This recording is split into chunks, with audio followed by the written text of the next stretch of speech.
Hola, soy yo, Vicky. Otra vez, welcome to my channel, Learn Spanish with Vicky.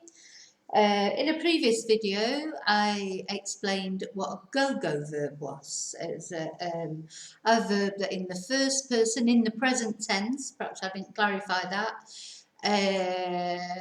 ends in go.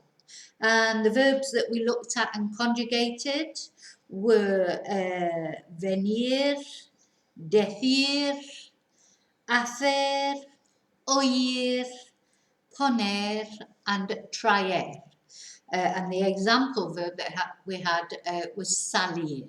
So all those verbs are explained in the previous video, the meaning, etc., and how we conjugate them. So what we're going to look at in this video, which again, if you do have the Break the Language Barrier Level 1 book, always remember it's the wrong way round in the video, but I always forget, is on page 55.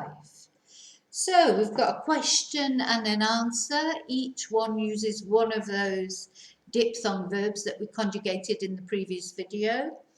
What I'm going to do is I'm going to read out the question in English, and then I'm going to translate it into Spanish and answer it in Spanish for me. So the questions would be the same, whoever you're asking them of, but of course when you come to answer them, your answers will be different from mine. So the questions are designed so that in each answer we will be starting with a go verb. Well, they're all go-go verbs, but in the first person singular, that's when we get the go on the end.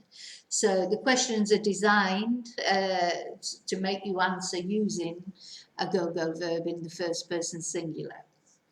So question number 1 is, do you go out much? Now, the verb that we had to use for to go out, it will be salir. Salir is to leave or to go out.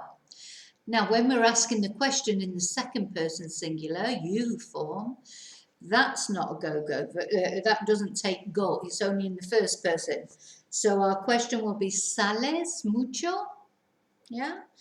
And if I were to answer that, I would say, no salgo mucho, pero salgo de vez en cuando. So I wouldn't say I go out a lot, but I go out from time to time. Vale? So the question, second person singular, no go. But the answer, whether you're saying sí salgo or no salgo, positive or negative, you must have the go. So número dos. How many brothers and sisters do you have? Right, well, the verb tener, which wasn't explained in the go-go verbs of the previous video, but we have done the verb tener in another video. So tener is a go-go verb and a diphthong. So it's tengo, tienes, tiene, tenemos, tenéis, tienen. That's its conjugation. So the question, second person, ¿cuántos hermanos? Now, you might want to say ¿cuántos hermanos y hermanas tienes? In Spanish, you don't need to say the masculine and the feminine. You can just say ¿cuántos hermanos? Put it in the masculine and that covers both. So ¿cuántos hermanos tienes? And I would answer Tengo, because now I'm using the go ending. Tengo cuatro hermanos. So hermanos in that format is like siblings. So then I might go on to say, tengo dos hermanos y dos hermanas. Vale? So it's a little bit complex. So if I answer, I have 4 siblings. Tengo cuatro hermanos. But we wouldn't know from that whether it's brothers or sisters. And then I might go on to add dos hermanos y dos hermanas. ¿Vale? Vale. Okay. So, número 3. Who comes to your house on Sundays? So, the verb to come is venir. That was one of the verbs we conjugated. ¿Quién viene? So, this would be third person singular. because it's a he or a she. So actually we won't be using the go ending on this one. ¿Quién viene a tu casa los domingos? And I would say, mi hijo viene a mi casa los domingos. Y número 4. What do you hear outside your house in the morning? So, ¿qué oyes? Yeah, what do you hear?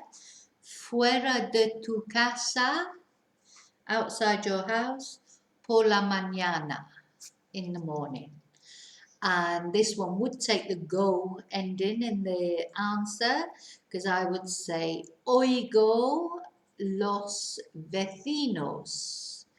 And that is, I hear the neighbors. ¿Vale? Y número 5, what do you say to a Spaniard on their birthday? So, ¿qué dices? The verb to say or tell is decir. ¿Qué dices a un español en su cumpleaños? And I would say, digo, I say, feliz cumpleaños. Número 6, what do you normally put on your bedside table? So, ¿qué normalmente pones en tu mesita de noche?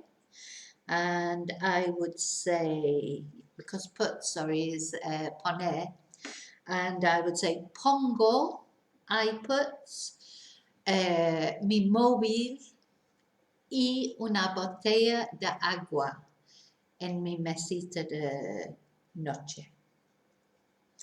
Y número 7, what do you normally make for lunch on Sunday? ¿Qué normalmente haces para comer o para la comida los domingos or el domingo? And I would say hago, so the verb hacer is to do or make.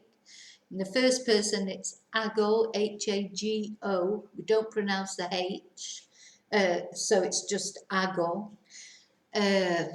Hago paella para comer los domingos. Número 8, do you have a dog? ¿Tienes un perro? And I would say, sí, tengo 2 perros. Número 9, what do you say when you are angry? So, the verb to say is decir. So, ¿qué dices cuando estás enfadado? Or for me, it'd be enfadada for a woman. And I would answer, digo, I say, bueno, muchas cosas, pero digo palabrotas. For example, I say swear words. I won't repeat them. No voy a repetir que digo. Y a ver. Vale. So número 10 is more or less a question designed for people who don't live in Spain. So do you come to Spain often? So the question would be vienes, because venir is the verb to come. ¿Vienes a España a menudo? And I would answer, sí, vengo a menudo, porque vivo en España.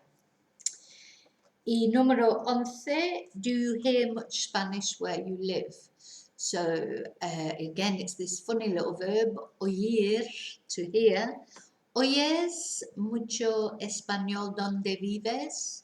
And I would say, sí, oigo mucho español porque vivo en un pueblo español, because I do live in a Spanish village. Vale, where do you put your keys in the house? So again, this is the verb put. So, ¿dónde pones tus llaves or las llaves en la casa? And I would say, pongo las llaves en un gancho. I put the keys or mis llaves, I could say my keys, on a hook, en un gancho. Y número 13, when do you make a paella? Cuando haces una paella? And I would say, hago paella o una paella de vez en cuando. Yeah, once in a while. Y número 14, what clothes do you bring with you when you come to Spain? So again, a bit designed for people, the books are more designed for people perhaps who can't come to classes, so don't actually live in Spain. ¿Qué ropa traes? So the verb to bring is traer. So, ¿qué ropa traes? With you is contigo. ¿Qué ropa traes contigo cuando vienes a España? So I would say, traigo ropa de verano, probably what most people would say, though not at this very moment, because it is actually, as I'm making this video, really windy and stormy. But it's not normal, is it? It's not normal. So, ¿qué ropa traes contigo cuando vienes a España? And I would say, traigo ropa de verano conmigo cuando vengo a España. So I bring summer clothes with me when I come to Spain, pero no en este momento. Definitely not at the moment. Vale, okay, so as always, if you have any queries, please contact me, send me an email, contact me through here or through the website. I'd be happy to explain anything that you're not sure of, or if there's anything in particular you'd like explained in a video, please ask and I will do that for you.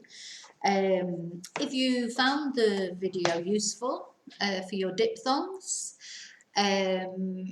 sorry, not your diphthongs, your go-go verbs, please give me the thumbs up.